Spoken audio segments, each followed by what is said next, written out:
Power often matters more than fairness. It is a difficult idea to accept because from childhood most people are taught that the world rewards honesty, kindness, and hard work above all else. Parents tell their children that if they study diligently, respect others, and follow the rules, success will naturally come.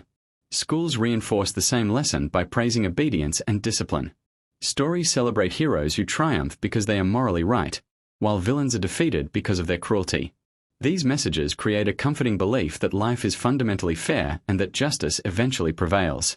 However, when people enter adulthood, many begin to notice that reality does not always match this ideal.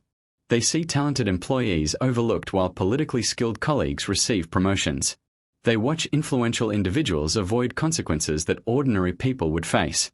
They observe businesses that use aggressive strategies outperforming competitors that play by every rule.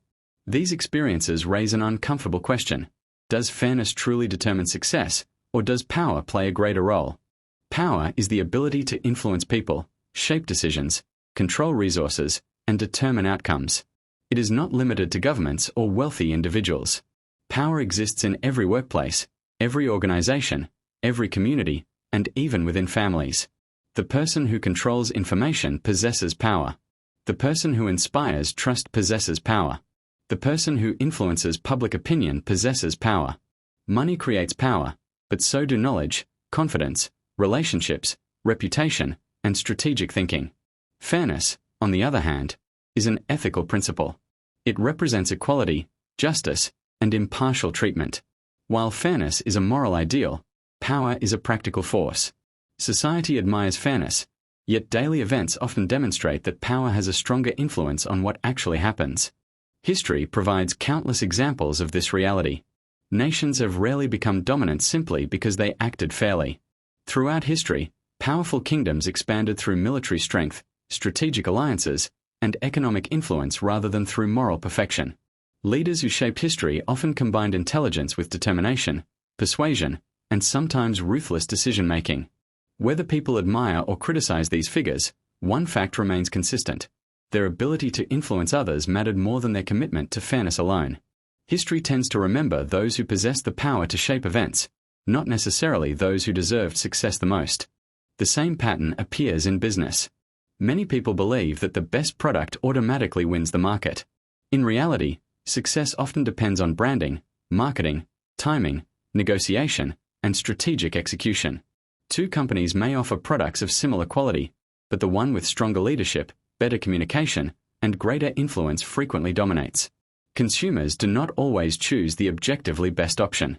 They choose the option they trust, recognize, or perceive as valuable. This demonstrates that influence can outweigh fairness or even objective merit. Workplaces offer another example. Employees often assume that working the hardest guarantees promotion. Hard work is certainly valuable, but organizations also reward visibility, communication skills, leadership, and the ability to solve important problems. An employee who quietly performs excellent work may remain unnoticed, while another who effectively communicates achievements and builds strong relationships with decision-makers advances more quickly. This does not necessarily mean the system is completely unfair.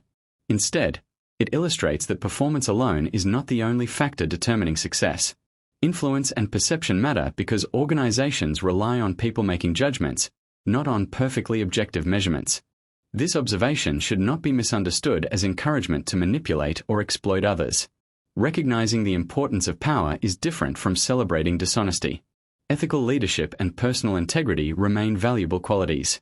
However, ignoring the role of power leaves individuals unprepared for reality. Someone who believes that effort alone guarantees success may become frustrated when opportunities pass them by. Understanding influence allows a person to combine competence with strategic thinking rather than relying solely on good intentions. Power also exists in communication. Two individuals may possess identical knowledge, yet the one who speaks with confidence and clarity often receives greater attention. Ideas do not spread automatically because they are true. They spread because someone communicates them effectively. Great teachers, entrepreneurs, political leaders, and innovators understand this principle. They recognize that presenting an idea persuasively is often as important as developing the idea itself. In many situations, the ability to influence others determines whether knowledge creates change or remains unnoticed. Psychology also explains why power influences outcomes. People tend to follow those they perceive as competent and confident. They often assume that individuals with authority deserve their position, even when evidence is limited. This tendency, sometimes called the authority effect, shapes decisions in politics, business, education, and everyday life. Understanding these psychological patterns helps explain why influence can spread rapidly once someone gains credibility. Power often reinforces itself because people naturally gravitate toward perceived strength and certainty. However, power without ethics creates serious dangers. History also teaches that individuals who abuse power frequently experience resistance, public backlash, or eventual downfall. Organizations built on fear may achieve short-term success but often struggle with long-term stability. Leaders who silence criticism eventually lose valuable feedback, making poor decisions more likely.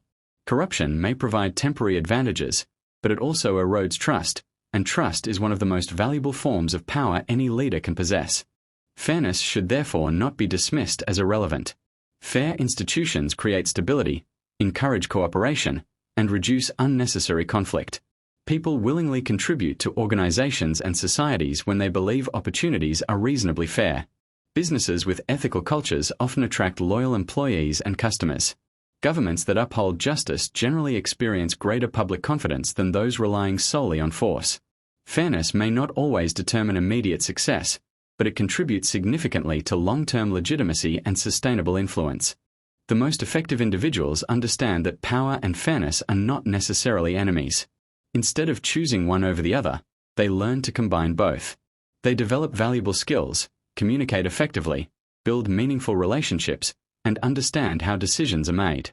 At the same time, they maintain integrity because lasting influence depends on trust. Power gained through manipulation may achieve quick victories, but power supported by competence and character is far more resilient. Personal responsibility also plays an important role. It is easy to blame every failure on an unfair system, but doing so can create helplessness.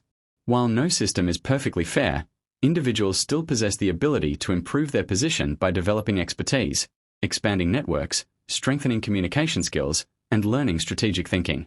These forms of personal power increase opportunities regardless of external circumstances. Instead of waiting for fairness to guarantee success, successful people actively build the influence needed to shape their own future. Ultimately, the statement that power often matters more than fairness is not an invitation to abandon morality. It is an invitation to see the world more clearly. Reality is shaped not only by ideals but also by influence, relationships, perception, and the ability to act effectively. Those who ignore these forces risk remaining disappointed when fairness alone does not produce the outcomes they expect. Those who understand power, while using it responsibly and ethically, place themselves in a stronger position to achieve meaningful goals and positively influence the lives of others. The challenge is not to reject fairness, but to recognize that fairness without influence is often powerless, while influence guided by wisdom and integrity has the potential to create lasting success and meaningful change. The will to power is one of the most influential and widely discussed ideas associated with Friedrich Nietzsche. It is also one of the most misunderstood. Many people assume that the phrase simply means a desire to dominate others, seize political authority, or become wealthy and influential. While power over others can sometimes be one expression of it, Nietzsche's concept reaches much deeper. The will to power is fundamentally the drive to grow, overcome limitations, create, transform, and express one's fullest potential. According to Nietzsche, life is not primarily motivated by the search for comfort, happiness, or security. Instead, every living being possesses an inner force that constantly pushes it toward expansion, achievement, and self-overcoming. This force is the will to power. From the moment life begins, every organism struggles to survive and develop. A tiny seed pushes through solid ground to reach sunlight. A young animal learns to hunt, defend itself, and establish territory. Human beings also possess this instinct, although it appears in far more complex forms.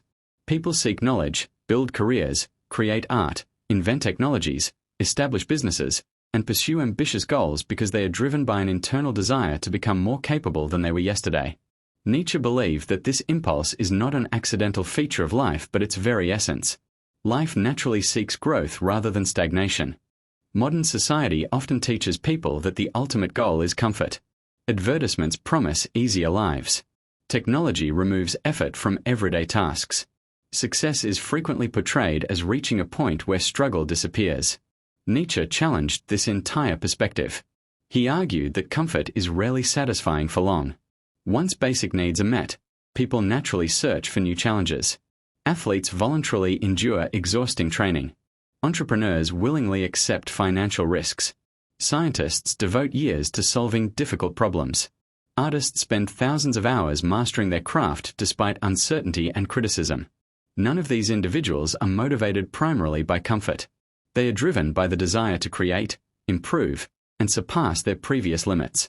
This explains why many people who achieve financial security continue working instead of retiring immediately.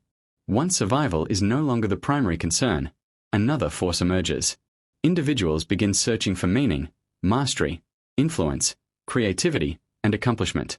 According to Nietzsche, these pursuits reflect the will to power expressing itself in increasingly sophisticated ways. The desire is not merely to possess more things but to become more capable and more fully alive. The will to power should not be confused with aggression alone. A scientist searching for a groundbreaking discovery expresses the will to power. A musician practicing every day to perfect a performance expresses the same force. A teacher inspiring students, an entrepreneur building a company, and an athlete breaking personal records all demonstrate different forms of this inner drive. What unites these activities is not domination but growth. Each individual seeks to expand their abilities and leave a meaningful mark on the world. Nietzsche believed that many social systems unintentionally suppress this natural drive. From childhood, people are often encouraged to avoid standing out, avoid failure, and avoid conflict. They are rewarded for conformity and discouraged from questioning established beliefs. While rules are necessary for any functioning society, excessive conformity can weaken individual ambition. People may begin suppressing their own talents because they fear criticism or rejection. Instead of asking what they truly want to become, they ask what others expect from them. According to Nietzsche, this is where human potential begins to shrink. The philosopher argued that genuine growth requires self-overcoming. Self-overcoming means continuously challenging one's current limitations rather than competing solely against other people. The greatest battle is not against rivals but against fear, laziness, insecurity, and complacency. Every difficult decision, every new skill learned, and every obstacle overcome becomes evidence that an individual is expanding their capabilities. The will to power therefore becomes a personal journey of transformation rather than simply a struggle for external success. This perspective changes how failure is understood. Many people view failure as proof that they lack talent or intelligence. Nietzsche saw failure differently. He believed setbacks are unavoidable whenever someone attempts something meaningful. A person who never fails is often someone who never attempts anything beyond their comfort zone. Every challenge strengthens resilience, develops character, and reveals hidden abilities. Failure becomes part of growth rather than its opposite. The individual who embraces difficulty continues evolving, while the person who avoids all risk remains trapped within existing limitations. Leadership provides another example of the will to power. Effective leaders do not merely seek authority for its own sake. They possess a compelling vision and the determination to turn that vision into reality. They inspire others through confidence, competence, and persistence. Their influence grows because they consistently act rather than merely complain about circumstances. Nietzsche admired individuals who created new possibilities instead of waiting for permission. Such people reshape culture, science, business, and art because they refuse to accept existing limits as permanent. Creativity also represents a powerful expression of this philosophy. Every great invention begins with someone refusing to believe that existing solutions are sufficient. Every artistic masterpiece emerges because an individual chooses to create something that did not previously exist. The will to power encourages innovation because it constantly asks how life can be expanded rather than merely preserved. Instead of adapting passively to circumstances, creative individuals actively transform their environment. However, Nietzsche's philosophy is often criticized because some have interpreted the will to power as justification for domination or oppression. Many scholars argue that this interpretation oversimplifies his work. While Nietzsche admired strength, he also criticized blind cruelty, herd mentality, and empty ambition. He emphasized becoming stronger than one's previous self rather than merely controlling others. True strength, in his view, required discipline, creativity, courage, and intellectual independence. Someone ruled by anger, envy, or uncontrolled desire was not truly powerful because they lacked mastery over themselves. Self-mastery therefore becomes central to understanding the will to power. A person who controls emotions during stressful situations possesses greater power than someone who reacts impulsively. An entrepreneur who patiently develops long-term success demonstrates greater strength than someone chasing immediate rewards. A writer who consistently practices despite rejection expresses greater power than someone who quits after criticism. These examples show that genuine power begins with governing one's own actions before attempting to influence the external world. The modern world provides countless opportunities to apply this philosophy constructively. Learning new skills, building meaningful relationships, improving physical health, developing emotional intelligence, creating valuable work, and contributing to society all reflect positive expressions of the will to power. Rather than measuring success solely through money or status, Nietzsche encourages individuals to ask whether they are becoming stronger, wiser, and more authentic versions of themselves. Ultimately, the will to power is not simply about winning over others. It is about refusing to remain limited by fear, habit, or conformity. It is the force that drives exploration, invention, creativity, resilience, and personal transformation. It encourages individuals to embrace challenges instead of avoiding them and to view life as an ongoing process of growth rather than a search for permanent comfort. Whether expressed through art, science, leadership, entrepreneurship, education, or personal development, the will to power reminds us that human beings possess an extraordinary capacity to evolve. According to Nietzsche, the highest achievement is not controlling the world around us but continually overcoming ourselves, because every act of self-overcoming expands what it means to be fully alive. From the moment people are born, they are surrounded by ideas about what it means to be a good person.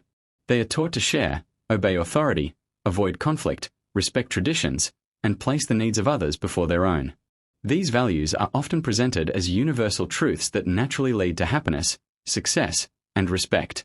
Schools reinforce them, families encourage them, religions celebrate them, and society rewards those who appear to follow them. Over time, these lessons become so deeply rooted that few people ever stop to question where they came from or who benefits from them. They simply assume that morality is an objective guide for living a meaningful life. Friedrich Nietzsche challenged this assumption more radically than almost any philosopher before him. He argued that morality is not simply a collection of eternal truths. Instead, it is often created by human beings, shaped by history, and used to influence how others think and behave. In his view, morality can become one of the most powerful tools of control. Nietzsche believed that moral systems are not neutral. They reflect the interests, fears, and desires of the people who create them.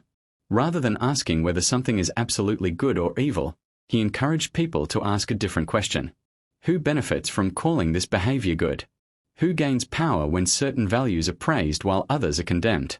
These questions reveal that morality is often connected to power rather than pure truth.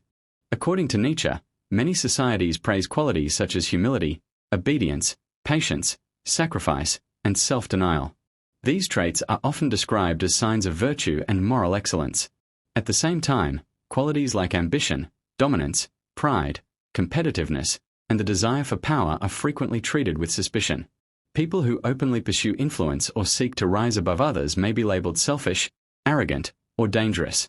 Nietzsche believed this pattern was not accidental. He argued that these moral values developed because they served the interests of particular groups throughout history. He introduced the distinction between what he called master morality and slave morality. Master morality values strength, confidence, courage, creativity, independence, and the ability to shape one's own destiny. Those who embody these qualities define goodness through excellence, achievement, and personal power. Slave morality, on the other hand, arises among those who feel powerless.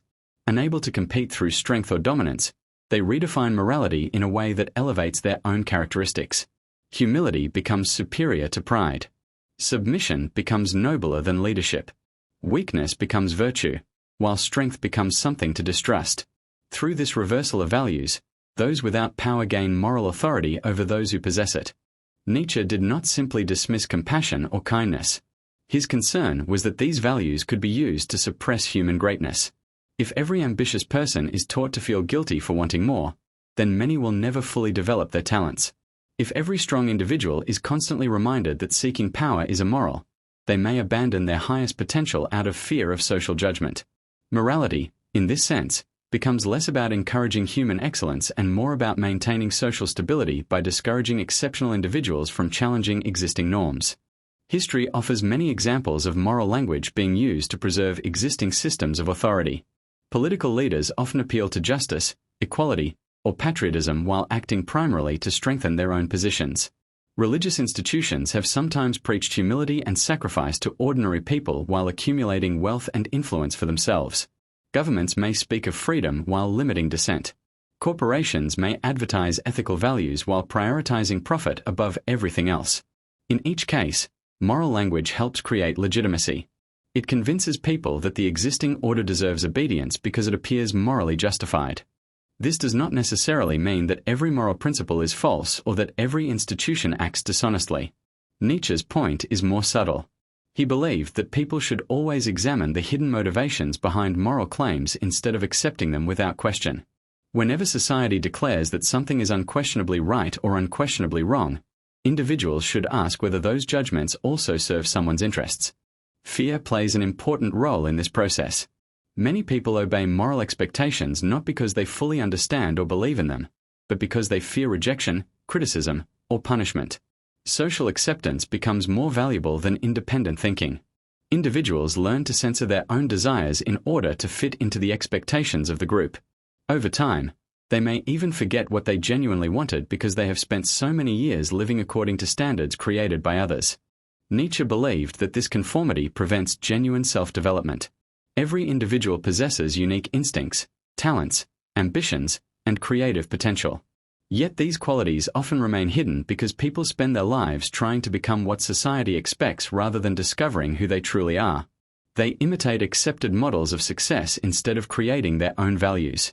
They measure themselves according to external standards rather than internal conviction. This idea becomes especially relevant in modern society. Social media constantly rewards conformity to popular opinions. Educational systems often prioritize standardized performance over independent thought. Workplaces sometimes value obedience more than innovation. Public opinion can quickly praise or condemn individuals based on changing cultural standards. In such an environment, many people become experts at managing appearances while losing touch with their authentic beliefs. Nietzsche would likely argue that modern forms of social pressure are simply new versions of the same mechanisms of moral control he identified more than a century ago. He believed that true freedom begins when individuals develop the courage to examine every inherited belief. This process is uncomfortable because it requires questioning ideas that have shaped one's entire identity. It may involve challenging family traditions, cultural expectations, political ideologies, or religious teachings. Nietzsche did not encourage rebellion for its own sake. Instead, he encouraged intellectual honesty. Every person should ask whether their values genuinely express who they are or whether they merely reflect years of social conditioning. For Nietzsche, creating one's own values was one of the highest achievements of human life. Instead of living according to rules imposed by others, individuals should consciously decide what principles deserve their loyalty. This requires responsibility because it removes the comfort of simply following established moral codes. There is no authority to blame for one's choices. Freedom demands courage, discipline, and self-awareness. However, Nietzsche also recognized that this path is difficult. Most people prefer certainty to uncertainty. Following established rules provides security and social approval. Creating one's own values means accepting criticism, misunderstanding, and sometimes isolation.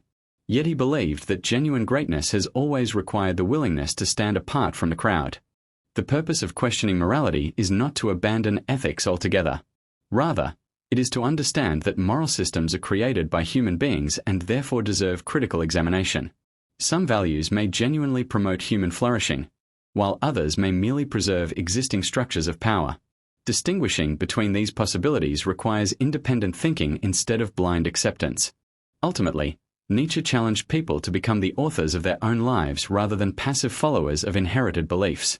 He argued that every individual has the capacity to examine the values they have received, reject those that limit their growth, and embrace principles that strengthen their character and creativity.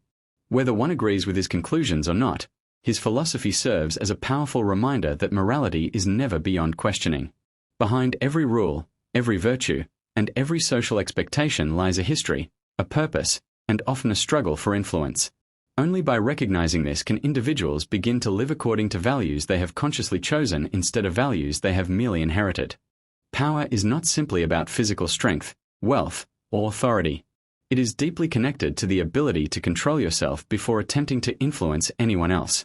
Throughout history, many people have believed that success belongs to the smartest, the strongest, or the most talented individuals. Friedrich Nietzsche challenged this assumption by suggesting that one of the greatest sources of power is self-mastery. A person who cannot control their own emotions, impulses, fears, and desires will eventually lose control over their decisions. No matter how intelligent they are or how many resources they possess, they remain vulnerable because their emotions can be manipulated by others. According to Nietzsche, true strength begins within, and the greatest victory is often the victory over oneself.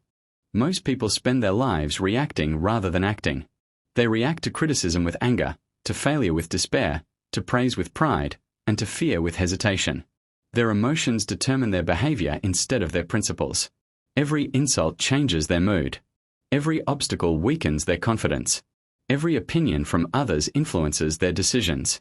Nietzsche believed that this reactive way of living keeps people trapped because it places control of their lives in the hands of external circumstances. A person who is easily offended or emotionally shaken becomes predictable. Others quickly learn what triggers them, what scares them, and what motivates them. In this way, emotional weakness becomes an invitation for manipulation. Self-mastery requires the opposite approach. Instead of allowing emotions to dictate behavior, an individual learns to observe emotions without becoming their prisoner. Fear may appear, but it does not stop action. Anger may arise, but it does not control decisions. Anxiety may exist, but it does not define identity. Nietzsche admired individuals who possessed this inner discipline because they remained steady even when the world around them became chaotic. They understood that circumstances constantly change, but character must remain stable.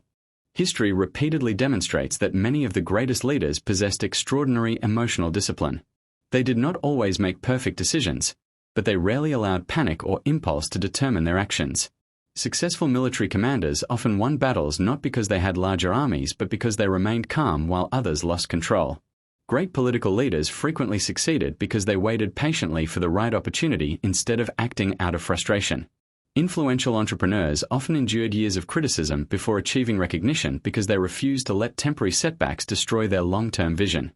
Nietzsche believed patience itself was a form of strength. Modern culture often celebrates speed, immediate gratification, and constant action. People feel pressure to respond instantly, achieve results quickly, and satisfy every desire without delay. Yet genuine power often belongs to those who know when not to act. The ability to wait, observe, and choose the perfect moment requires enormous self-control. An impulsive person reveals their intentions too early, wastes energy on unnecessary conflicts, and creates problems that could have been avoided. A disciplined person understands that timing can be as important as effort. This principle extends to communication as well. Many people feel compelled to defend themselves against every accusation or explain every decision they make. They seek approval from others and become anxious whenever someone misunderstands them. Nietzsche viewed this constant need for validation as a hidden form of weakness. A person who truly believes in their own values does not require continuous approval from the crowd. They remain focused on their purpose even when others disagree.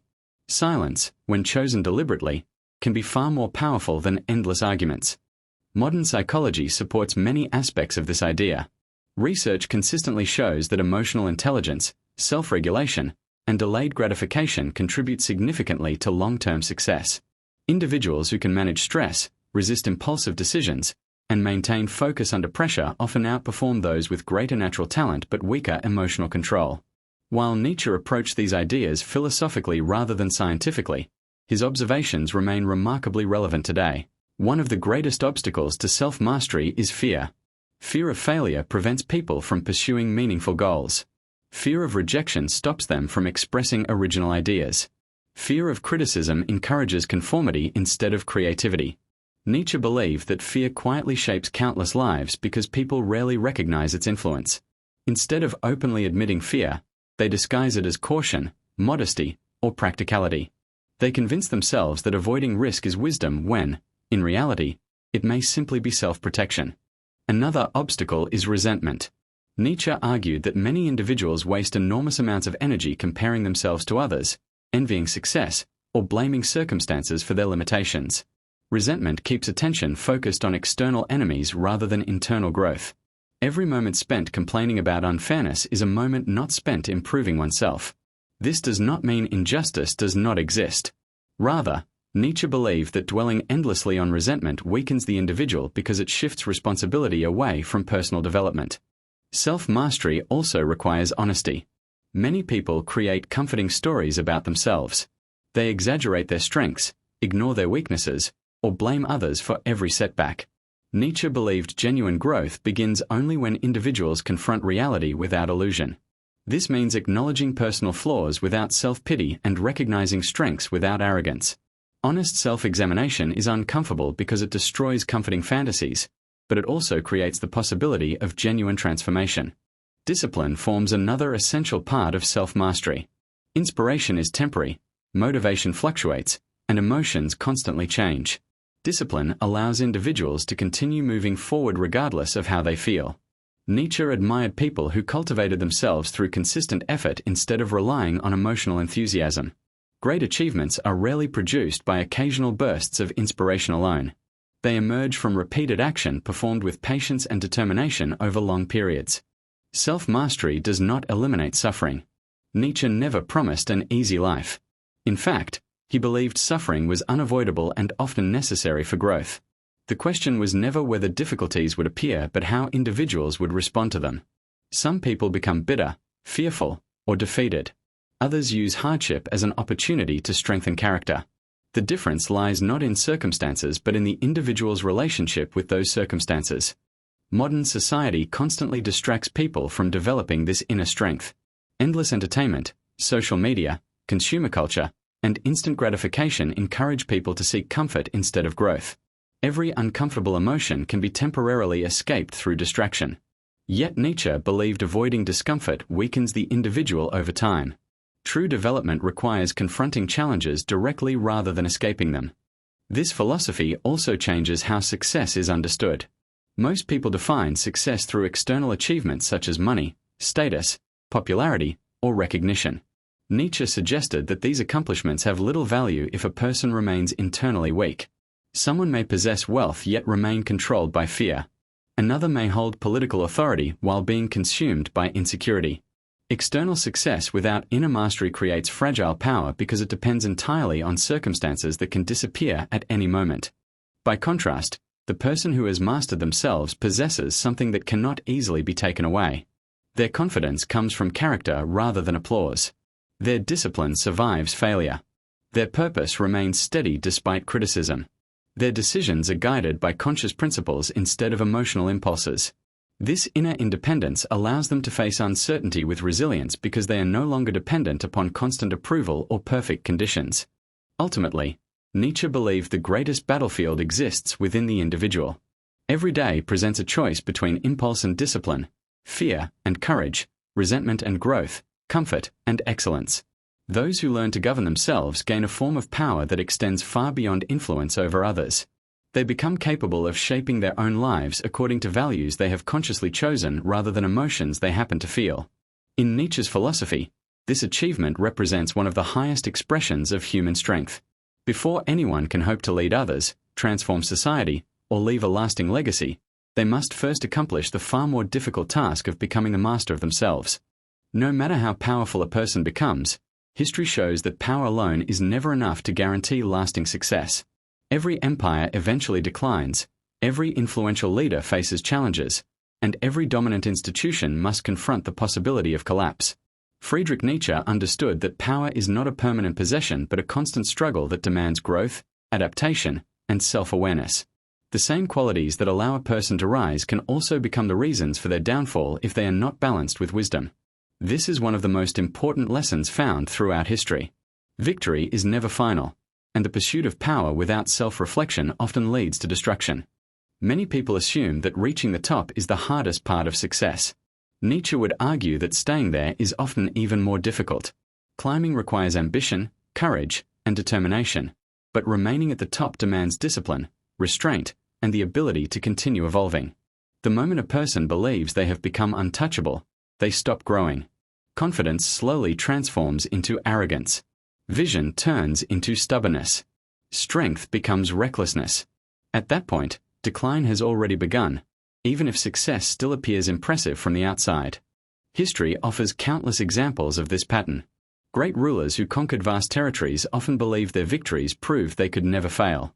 Their confidence encouraged increasingly risky decisions until one mistake destroyed everything they had built. Military commanders who once carefully planned every campaign eventually became overconfident and ignored warnings.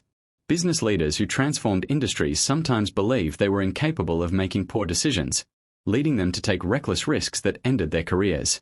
The lesson remains remarkably consistent across different cultures and centuries.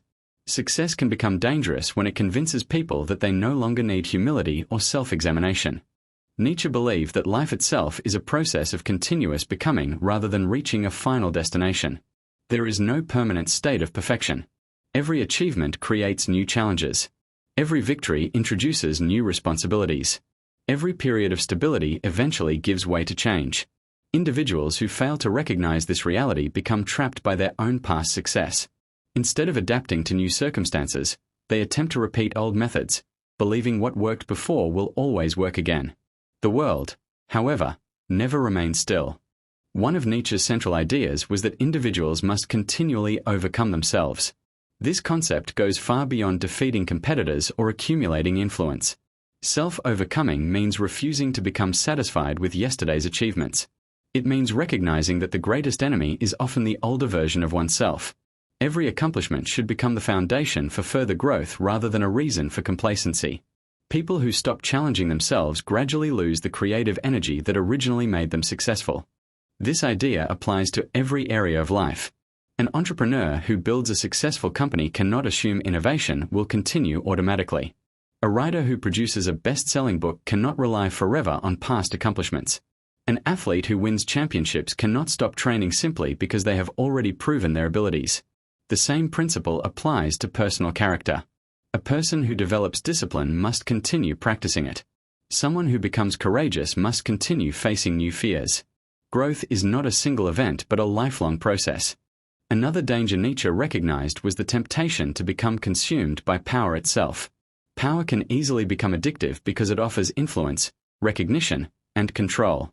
The more authority a person gains, the more difficult it becomes to accept limitations. Some individuals eventually begin protecting their position at any cost. They silence criticism, reject honest advice, and surround themselves only with people who constantly agree with them. In doing so, they create an environment where mistakes remain unchallenged until they become impossible to ignore. History repeatedly demonstrates how isolation contributes to decline. Leaders who refuse criticism lose their connection to reality. Their decisions become increasingly detached from the people they influence. Without honest feedback, they mistake fear for loyalty and silence for agreement. Nietzsche understood that genuine strength includes the courage to confront uncomfortable truths, even when those truths threaten one's own sense of superiority. Adaptability is another essential element of lasting success. The world changes continuously through technological innovation, cultural transformation, economic shifts, and political upheaval. Individuals who cling rigidly to outdated ideas eventually become irrelevant regardless of their previous achievements. Nietzsche admired creative individuals because they possessed the ability to reinvent themselves without losing their inner purpose. They welcomed change instead of fearing it. Rather than protecting old identities, they viewed transformation as evidence of vitality. This willingness to evolve requires intellectual humility. Nietzsche criticized blind obedience to tradition because traditions can become prisons when they are followed without reflection. However, he was equally critical of people who blindly cling to their own opinions simply because those opinions once brought success. Every belief should remain open to examination. Every strategy should remain open to improvement. Growth demands the willingness to admit that even successful ideas may eventually require revision. Modern society provides many examples of this principle. Entire companies that once dominated global markets disappeared because they refused to adapt to changing technology. Political movements that once inspired millions lost relevance because they failed to evolve alongside society. Individuals who built careers on outdated skills often struggled when industries transformed around them. Success belongs not only to the strongest but to those capable of learning continuously. Nietzsche also emphasized the importance of creating meaning beyond external achievement. Wealth, fame, and authority can disappear unexpectedly. Economic crises, political change, illness, or simple aging can remove many forms of external power. If a person's identity depends entirely upon status, they become emotionally fragile because every setback threatens their sense of self. By contrast, someone whose identity is rooted in personal growth, creativity, and self-mastery possesses a more stable foundation. External success becomes valuable but not essential to their existence. One of Nietzsche's most profound concepts is the idea of embracing life in its entirety, including failure, suffering, uncertainty, and change. Rather than viewing obstacles as interruptions to success, he believed they were necessary parts of becoming stronger. Every challenge presents an opportunity either to develop greater resilience or to retreat into comfort. Those who continually choose growth transform adversity into strength. Those who avoid difficulty gradually weaken despite outward appearances of success. This perspective changes how failure itself is understood. Most people see failure as evidence that they should stop trying. Nietzsche viewed failure differently. Every defeat reveals weaknesses that success often hides. Every disappointment exposes assumptions that require correction. Every obstacle provides information that can contribute to future strength if approached with honesty rather than bitterness. Failure becomes destructive only when individuals refuse to learn from it. Ultimately, Nietzsche's philosophy suggests that the greatest achievement is not dominating others but continually surpassing oneself. External victories are temporary because circumstances constantly change. Inner development, however, creates lasting strength that remains valuable regardless of changing conditions. A person who continues learning, questioning, adapting, and growing possesses a form of power that does not depend entirely upon public recognition or external success. The final lesson is both simple and demanding.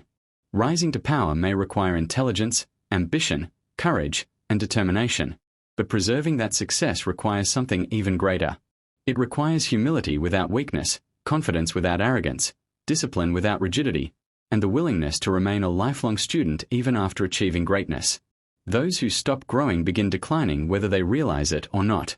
Those who continue overcoming themselves remain capable of creating new possibilities throughout their lives.